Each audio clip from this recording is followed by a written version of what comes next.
Hola, soy Eliseo Martín, atleta olímpico en la prueba de 3.000 metros obstáculos, 38 veces internacional con la selección española, y estoy aquí para mandar un mensaje de ánimo a todos los que formáis el equipo médico del Hospital del Mar. Creo que estáis haciendo una labor impresionante, de muchísimo sacrificio, de mucho trabajo, de muchas emociones, que valoramos inmensamente, que creo que en esta situación no nos queda más que mandaros muchísimos ánimos,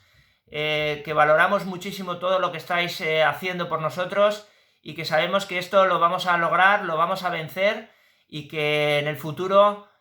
pues toda la sociedad tendrá que estar muy agradecida de los sectores que nos han llevado adelante, de los que han estado luchando al pie del cañón por superar esta situación, y que nada, de que